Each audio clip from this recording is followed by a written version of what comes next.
নমস্কার বন্ধুরা, মা কাকিমার রান্নাঘরে আপনাদের আরও একবার জানাই স্বাগত। চলে এসেছি আমরা আজকে আমাদের আরেকটি নতুন রেসিপি নিয়ে। আজকের রেসিপিটি কিন্তু সম্পূর্ণ নিরামিষ। আজকে আমরা বানাবো এঁচোড়ের নিরামিষ ডালনা, যার জন্য আমাদের প্রথমে লাগছে এঁচোড়, ছোলার ডাল, কাঁচা পাকা লঙ্কা, আদা, গোটা জিরে, গোটা ধনে, পাঁচফোড়ন, তেজপাতা ও শুকনো লঙ্কা। আর লাগছে আমাদের এখানে নারকেল কুচি। আসুন তাহলে রান্নাটা শুরু করা যাক। প্রথমেই কিন্তু আমরা ছোলার ডালটিকে ভালোভাবে ধুয়ে এখানে কুকারে সিটি দিয়ে নেব। আর আমরা এখানে ব্যবহার করছি 2 কাপ মতন ছোলার ডাল। আমাদের এঁচোড়ের পরিমাণটা ছিল 500 গ্রাম। 500 গ্রামের জন্য আমরা এখানে 2 কাপ ছোলার ডাল ব্যবহার করেছি। ছোলার ডালটিকে এখানে আমরা প্রেসার কুকারে পুরোপুরি কিন্তু সেদ্ধ করব না।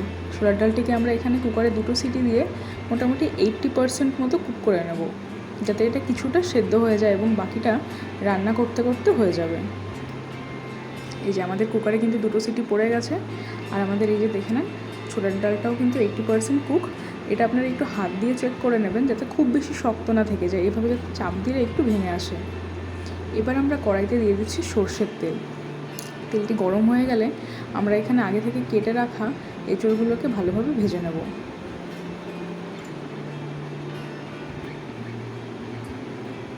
এঁচোড়গুলো মোটামুটি আমাদের ভালোভাবেই ভাজা হয়ে গেছে।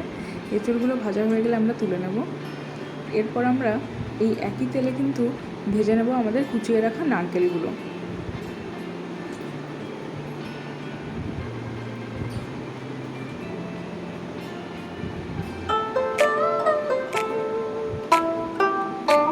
আমাদের নারকেলটাও ভাজা হয়ে গেছে।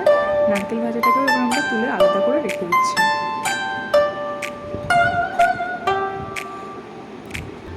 এবার এই একই কড়াইতে আমরা আরও কিছুটা পরিমাণ তেল দিয়ে দিলাম। তেলটা যে গরম হয়ে উঠবে, তেলের উপরে আমরা দিয়ে দেবো এখানে ফোড়নে শুকনো লঙ্কা,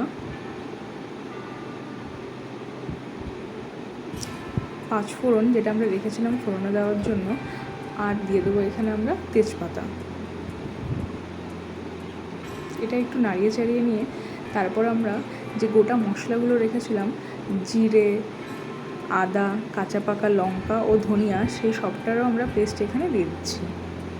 এই মশলাটাকে এবার আমরা কিছু সময় ভালোভাবে একটু কষিয়ে নেব। একটু কষা হয়ে আসলে এবার আমরা এখানে দিয়ে দেবো নুন পরিমাণ মতন আর হলুদ। নুন আর হলুদটা দিয়ে ভালোভাবে মিশিয়ে নেওয়ার পর আমরা এখানে কিন্তু একে একে আমাদের ভেজে রাখা এঁচোড়টাও দিয়ে দেবো।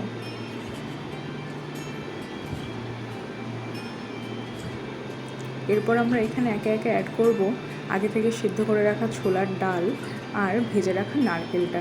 এই সবগুলোই কিন্তু আমরা এখানে মশলার সাথে খুব ভালোভাবে একটু কষিয়ে নেব।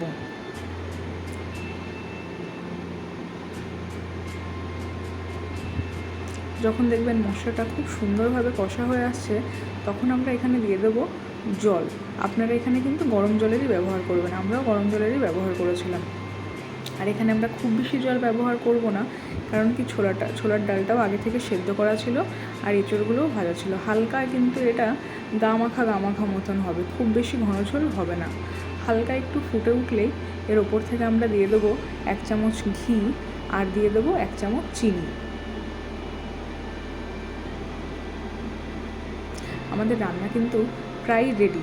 আর আমরা এখানে নামানোর আগে কিছুটা ব্যবহার করেছিলাম কুচনো ধনেপাতাটা আপনারা চাইলে নাও দিতে পারেন। যারা ধনেপাতা খেতে পছন্দ করেন তারা ধনেপাতা দেবেন, আর যারা পছন্দ না করেন তারা এটা স্কিপও করতে পারেন। আমাদের নিরামিষ এঁচোড় ছোলার ডালনা কিন্তু একদমই রেডি। এই রেসিপিটি কিন্তু আপনারা গরম ভাত, রুটি বা লুচি সব কিছুর সাথেই কিন্তু ট্রাই করে দেখতে পারেন। এটি কিন্তু সব কিছুর সাথেই খুব সুন্দর লাগে। আপনারাও তাহলে একদিন নিশ্চয়ই ট্রাই করবেন।